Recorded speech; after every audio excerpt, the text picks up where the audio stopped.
नमस्कार, बहुत स्वागत है आपका स्वदेश न्यूज में। मैं हूं आपके साथ अंशुल शर्मा। आप देख रहे हैं चीन को उकसाने वाली हरकत। जी हां, सीमा विवाद को लेकर चीन अपनी हरकतों से बाज नहीं आ रहा है। एक तरफ वो बातचीत से विवाद सुलझाने की बात करता है तो दूसरी तरफ घुसपैठ करना नहीं छोड़ रहा है। ताजा घटना उत्तराखंड के बाराहोती सेक्टर से लगे बॉर्डर की है, जहां पर चीन से के 100 सैनिकों ने पिछले महीने लाइन ऑफ एक्चुअल कंट्रोल यानी LSC क्रॉस की थी। और ये जानकारी अब सामने आई है कि वो सूत्रों के मुताबिक चीनी सैनिकों ने 30 अगस्त को घुसपैठ की थी और 3 घंटे वहां रहने के बाद लौट गए थे। इसका जवाब देते हुए भारतीय जवानों ने भी पेट्रोलिंग की थी। हालांकि चीनी घुसपैठ के बारे में आधिकारिक तौर पर कोई जानकारी नहीं दी गई। मीडिया रिपोर्ट्स के मुताबिक घोड़ों पर आए चीनी सैनिकों ने भारतीय सीमा में घुसकर तोड़फोड़ की और लौटने से पहले एक पुल भी तोड़ दिया। आपको बता दें कि बाराहोती वही इलाका है जिसमें चीन ने 1962 की जंग से पहले भी घुसपैठ की कोशिश यहां पर की थी। उत्तराखंड के बाराहोती सेक्टर में LSC को लेकर भारत और चीन में मतभेदों के चलते छोटी मोटी घुसपैठ होती रहती है, लेकिन इस बार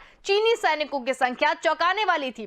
चीन के बाराहोती सेक्टर में LSC के पास निर्माण भी बढ़ा दिए गए और पिछले हफ्ते ये रिपोर्ट सामने आई थी कि चीनी ने पूर्वी लद्दाख में LSC के पास करीब 8 लोकेशन पर अस्थायी टेंट जैसी रहने की व्यवस्था की है। मीडिया रिपोर्ट्स के मुताबिक पीपल्स लिबरेशन आर्मी ने उत्तरी इलाके के काराकोरम के पास करीब वहाब जिल्का से लेकर पीयू हॉट स्प्रिंग, चिंग लॉ, तांगचिंग, मानसा और चुरुप तक का शेल्टर बनाए हैं।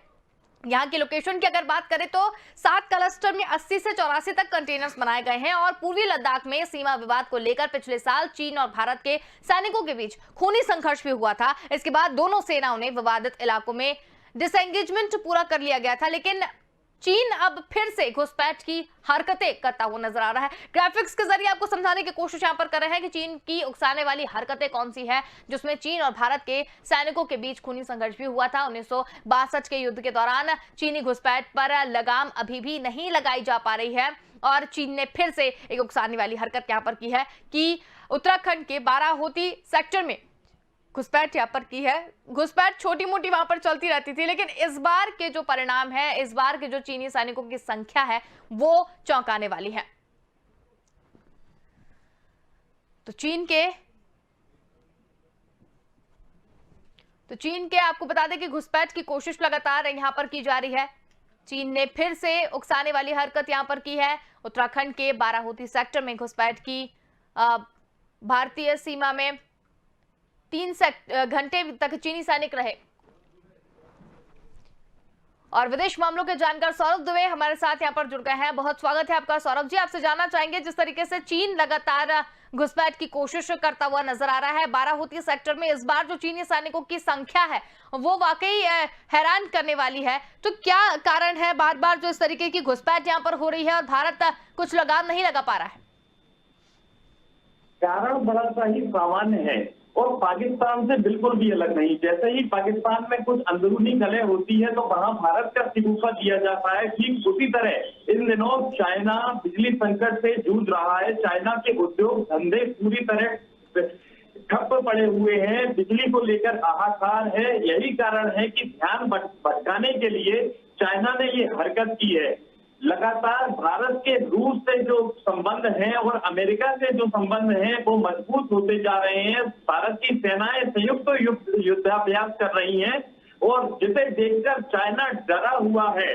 अब तक चाइना पाकिस्तान को फंडिंग कर आतंक की इबारत लिखाता रहा है और अब पाकिस्तान में चाइना को कुछ सूझ नहीं रहा है। जिस तरह से तालिबान ने पाकिस्तान में अपना वर्चस्व कायम कर लिया है, उसके बाद चाइना खुद अपने आप में डरा हुआ है और चाइना ध्यान भटकाने के लिए इस तरह की हरकतें कर रहा है। क्वाड में भी कोई खास सफलता इस समय चाइना को मिलती नहीं दिख रही है। अपने यहाँ उइगर मुसलमानों पर जिस तरह से चाइना अत्याचार कर रहा है, UN में उसकी आलोचना हो रही है, निंदा हो रही है। दुनिया के देश, तमाम देश चाइना के नीतियों को लेकर आलोचना कर चुके हैं। वुहान लैब ने चाइना की जितनी बेइज्जती की है, इससे बड़ी बेइज्जती चाइना की अब तक नहीं हुई। बिल्कुल। हमारे साथ अमरदीप त्यागी जी भी, रक्षा विशेषज्ञ जो हैं, वो जुड़ चुके हैं। अमरदीप जी, बहुत स्वागत है आपका भी।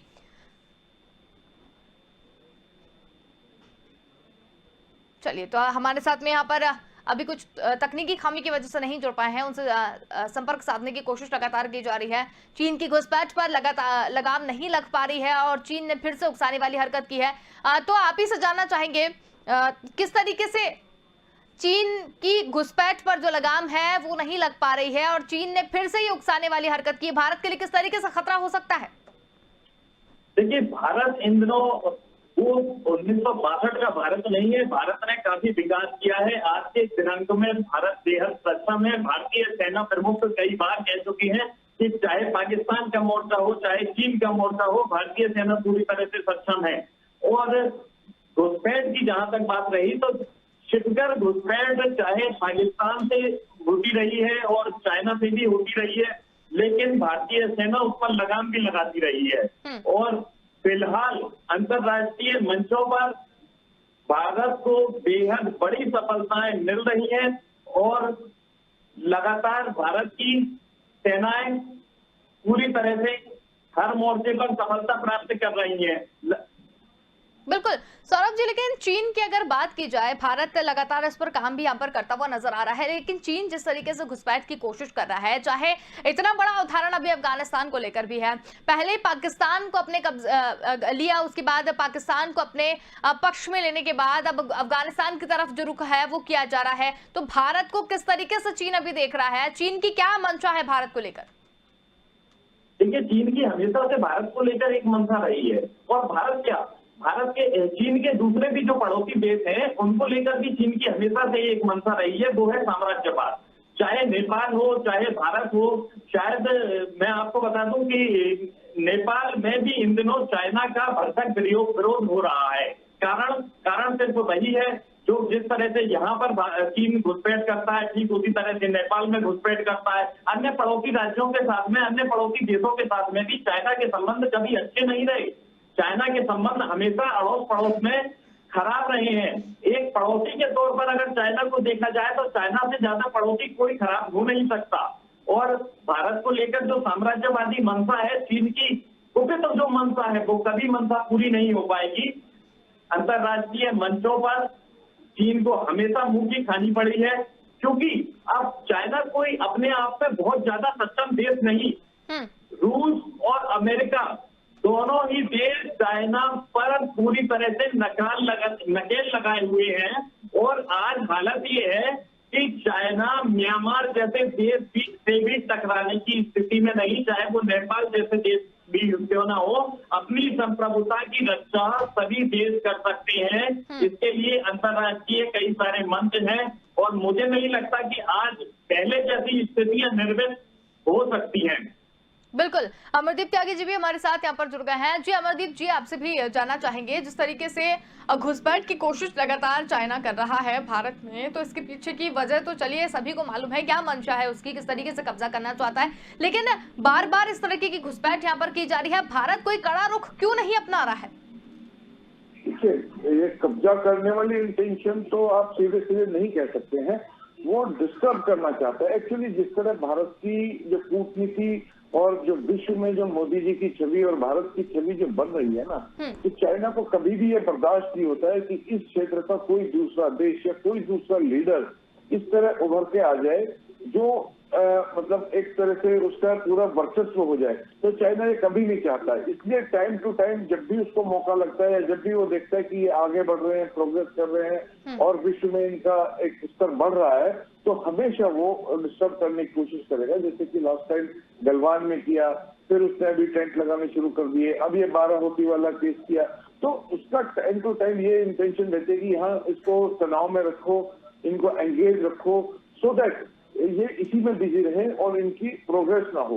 This is basic intention. Because यदि कब्जा करने की उसकी हिम्मत होती तो वो गलवान में जब उसने कोशिश किया था वो पीछे ही ना हटता, लड़ाई शुरू कर सकता था। या उससे पहले जब 62 में उसने तो काफी सारे एरिया में आ भी गया था तो भी वो वापस क्यों गया?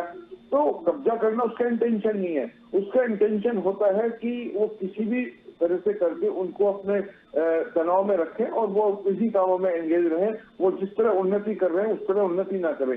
जैसा कि अभी हमारी सरकार ने और हमारे जो संसाधनों की बढ़ोतरी हुई है, या जो बॉर्डर एरियाज में रोड का कंस्ट्रक्शन टनल्स का कंस्ट्रक्शन और जो और बेसिक एम्यूनिटीज हैं उनको हम बढ़ा रहे हैं, तो उससे उसको टेंशन होती है और इसलिए वो बार बार इस तरह की हरकत करता है। अभी देखा कि लद्दाख में हम मतलब करीब 50-60 हजार की फौज हमारी वहां तैनात है और बिल्कुल neck to neck we are containing them. तो अब उसने सेंट्रल एरिया पकड़ लिया।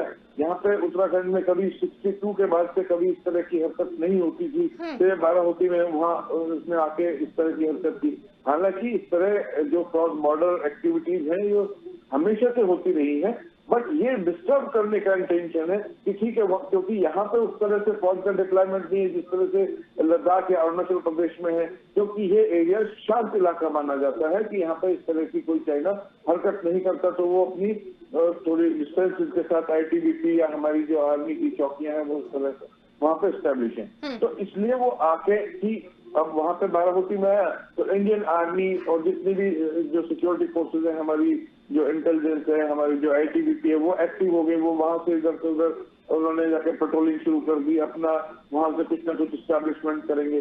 तो उसकी इंटेंशन हमेशा ये रहती है कि इनको कहीं ना कहीं इस तरह की एक्टिविटीज में इन्वॉल्व करो सो दैट इनकी आगे प्रोग्रेस का हो। और जिस तरह विश्व में इनका स्थान एक बन रहा है और जिस तरह हमारे देश के प्रधानमंत्री पूरे विश्व में एक बहुत ही प्रिय लीडर की तरह उभर के आ रहे हैं, उसकी इंटेंशन होती है कि किसी तरह उनको पुल डाउन करने की। तो बेसिक इंटेंशन ये है। बिल्कुल अमरदीप जी, लेकिन जिस तरीके से देखा जाए अभी पिछले महीने बॉर्डर में करीब 100 सैनिक जो चीनी सैनिक थे वो घुस आए थे बाराहोती बॉर्डर में, और उसके बाद करीब 3 से 4 घंटे वो वहां पर रहे थे। उसके बाद अब 1 महीने बाद इस तरीके का खुलासा यहाँ पर हो रहा है, तो क्या भारत की तरफ से कोई ना कोई चूक रह जा रही है? इसे किस तरीके से समझा जाए? नहीं, देखिए, जो चाइना के साथ हमारा बॉर्डर है वो इतना लंबा बॉर्डर है, इतना लंबा बॉर्डर है कि you can not put army at every inch. कहीं ना कहीं हमारे इंटेलिजेंस या हमारे जो उनको देखने के उपकरण हैं या हमारी सैटेलाइट इमेजरी है, वो और ज्यादा हमें एक्टिव करने की आवश्यकता है और डिप्लॉयमेंट करेंगे। ऐसा नहीं है कि डिप्लॉयमेंट नहीं होगा, बट ये इलाका इतना खुला है कि इस तरह की एक्टिविटीज होती रहती है। अदरवाइज वहां पर भी क्लैश होता है, वो आए 2-3 घंटे रुके और चले गए।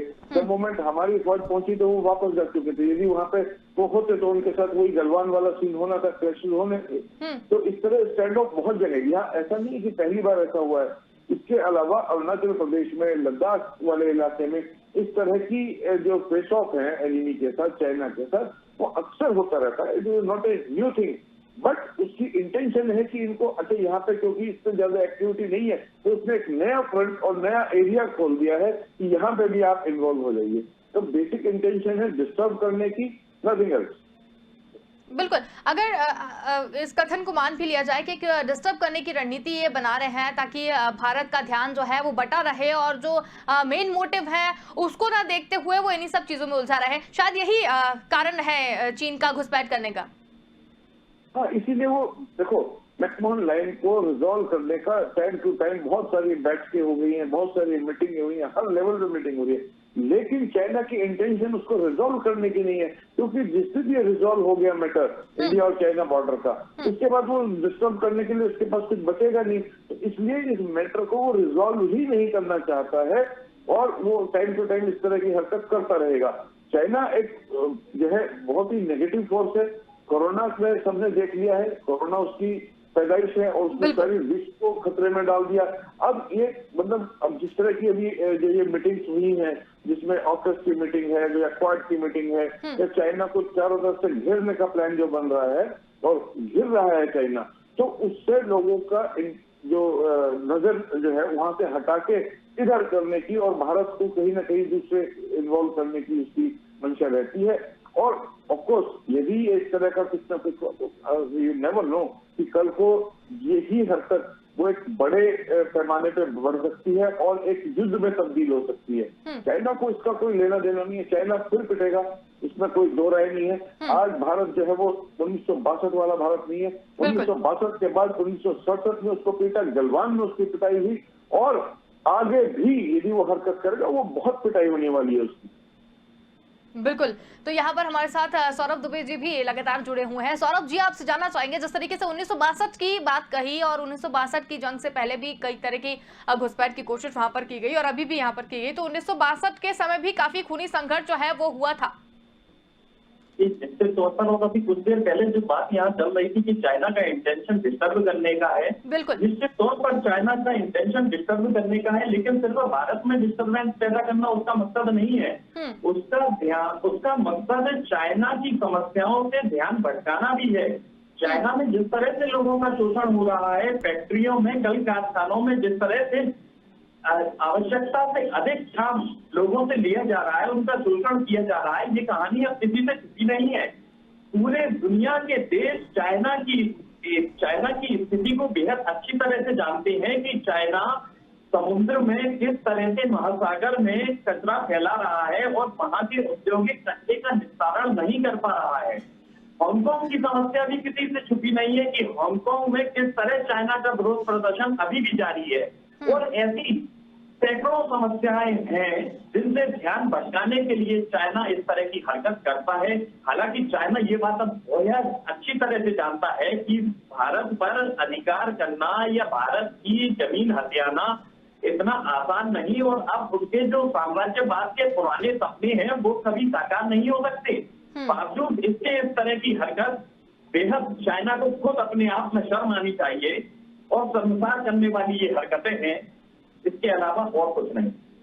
बिल्कुल सौरभ जी, लेकिन अगर आपकी बात पर थोड़ा सा विचार अगर किया जाए, बिल्कुल चाइना की कहीं ना कहीं यही रणनीति रही होगी कि जो चाइना में समस्या चल रही है, चाहे वो कोविड को लेकर छुपाने की चीजें हों, क्योंकि बहुत सारी चीजें ये भी देखने को मिली है कि चाइना में जब कोविड वहां पर हुआ तो वहां पर आंकड़े छुपाए गए, लोगों के कथन छुपाए गए, इस तरह की भी चीजें निकलकर सामने आई है। तो बिल्कुल ये चीज हो सकती है कि चाइना कहीं ना कहीं अपनी गलती छुपाने के लिए इस तरीके की हरकत कर रहा हो, लेकिन भारत में सिर्फ घुसपैठ करना ये सिर्फ अपनी गलती छुपाने के लिए हो सकता है। जी हाँ, अपनी गलती छुपाने के लिए इस तरह के कदम चाइना उठा सकता है, क्योंकि चाइना का कोई नैतिक आधार नहीं, चाइना की कोई नैतिकता बची हुई नहीं है। हम ये नहीं कह सकते कि चाइना नैतिक तौर पर बड़ा ही ज्यादा उच्च है। चाइना बेहद ही निम्न स्तर का घृणित मानसिकता वाला है, और अपना स्वार्थ सिद्ध करने के लिए चाइना इस तरह की रूल जरूर हरकतें निश्चित तौर पर कर सकता है। अमेरिकी सीनेट में कई बार इस तरह की बातें उठ चुकी हैं, ये मैं नहीं कह रहा। अमेरिकी सीनेट में चाइना को लेकर दसियों बार सवाल उठाए गए हैं, और वहां भी हर बार यही सिद्ध हुआ है कि चाइना की हरकतें कभी भी जायज नहीं होती, बल्कि नाजायज होती हैं। बिल्कुल अमरदीप सर, अगर इस बात पर गौर वाकई में किया जाए कि अपने गलतियों को छुपाने के लिए चाइना इस तरीके की हरकत कर रहा है, तो ये कितना घातक भी है, सिर्फ भारत के लिए नहीं, पूरी दुनिया के लिए भी कितना घातक हो सकता है। This could be one of the point कि वो अपने देश की इंटरनल समस्याओं को सुलझाने के लिए, या वहाँ की जो आम जनता है वहाँ से उनका ध्यान भटकाने के लिए इंटरनेशनल प्रॉब्लम खड़ी कर दे, सो दैट सारा देश इकट्ठा हो जाए। वो कहे कि भाई हमारा देश तो एक्सटर्नल एनिमी से लड़ाई कर रहा है, तो हमें ये सब क्योर नहीं करना चाहिए। This could be one of the reason. But China जो है, it is such a negative force, इसको कहीं ना कहीं कर्टेल करना पड़ेगा, इसको रोकना पड़ेगा, इसको सारी विश्व की ताकतों को इकट्ठा होके इसको कंट्रोल करना पड़ेगा, वरना ये खाली भारत के लिए नहीं पूरे विश्व के लिए खतरा है। अपने जितने भी पड़ोसी देश हैं किसी के साथ भी इसके मधुर संबंध नहीं है, एक्सेप्ट नेगेटिव फोर्स जैसे पाकिस्तान, अफगानिस्तान, ऐसे लोगों के साथ इसके मधुर संबंध है, और बाकी सभी के साथ इसके जो है डिस्टर्ब वाले संबंध है। मतलब is not living with them peacefully. तो हमें सबको इकट्ठा होने की जरूरत है, जैसा कि कई बार पहले भी डिस्कशन हो चुका है इस बारे में। हमारी सबसे बड़ी, पूरे विश्व के समुदाय की सबसे बड़ी गलती हुई कि जब 50s में चाइना ने तिब्बत पर कब्जा किया था और उसको सबने मान्यता दे दी, भारत ने मान्यता दे दी। ये सबसे बड़ा जो गलती हुआ है विश्व समुदाय से, भारत से गलती हुआ है, ये सबसे बड़ा गलती हुआ। दूसरा बड़ा गलती हुआ कि चीन को जो सिक्योरिटी काउंसिल में परमानेंट सीट देके, उस समय भारत को वो सीट मिल रही थी, लेकिन आई डोंट नो, मतलब हमने उसको एक्सेप्ट नहीं किया और चाइना को हमने सपोर्ट कर दिया। हम चाइना को समझ ही नहीं पाए उसको, लेकिन अब ये चाइना अपना असली रूप दिखा रहा है। यदि चाइना को ये परमानेंट सीट न दी गई होती तो अभी तक चाइना को सॉर्ट आउट कर दिया जाता, उसकी सारी समस्याएं खत्म हो गई होती, और जो दूसरों को डिस्टर्ब कर रहा है वो भी सब खत्म हो गया होता।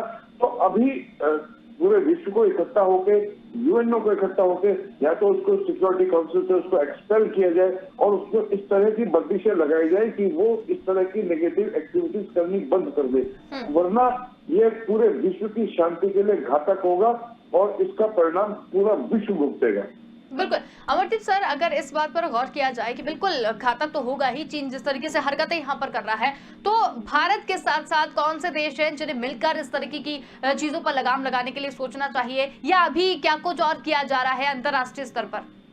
नहीं, अभी आप देख रहे हैं कि ये क्वाड की जो मीटिंग हुई थी, इसमें ऑस्ट्रेलिया है, इंडिया है, यूएसए है, जापान है, इन सब के अलावा जो दूसरे और इसके अड़ोसी पड़ोसी देश है जिनके साथ इसके संबंध जो है वो डिस्टर्ब करता रहता है, उनको परेशान करता रहता है, उन सबको जोड़कर इसको कंट्रोल करने की आवश्यकता है, वरना ये इस तरह के डिस्टर्बेंस करता रहेगा। उसके अलावा रशिया है, हालांकि रशिया की जो कहीं कहीं नीतियां जो है वो चाइना के साथ मिली जुली है, लेकिन फिर भी रशिया एक समझदार देश है, एक विश्व का बहुत बड़ा देश है, तो रशिया को भी समझना चाहिए कि चाइना की किसी भी हरकत को या किसी भी इस तरह की एक्टिविटीज को सपोर्ट न करे, और दूसरे जैसे फ्रांस हुआ, जर्मनी हुआ, इन सब देशों को इकट्ठे करके जो प्रोग्रेसिव कंट्री है या डेवलप्ड कंट्रीज है, उन सबको इकट्ठा होना चाहिए और चाइना को कंट्रोल करना चाहिए।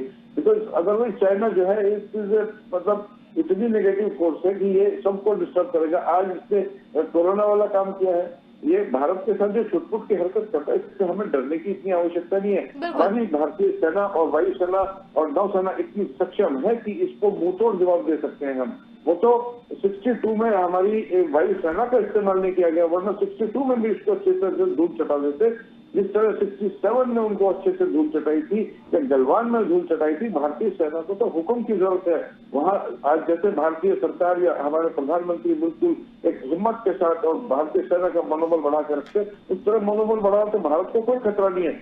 लेकिन जब इस तरह की हरकत ये दूसरे देशों के साथ और कुछ न कुछ अफगानिस्तान के साथ जुड़ जाता है, तो इससे पूरे विश्व को खतरा होता है। तो सबको जोड़ना चाहिए, खाली ये भारत की समस्या नहीं है।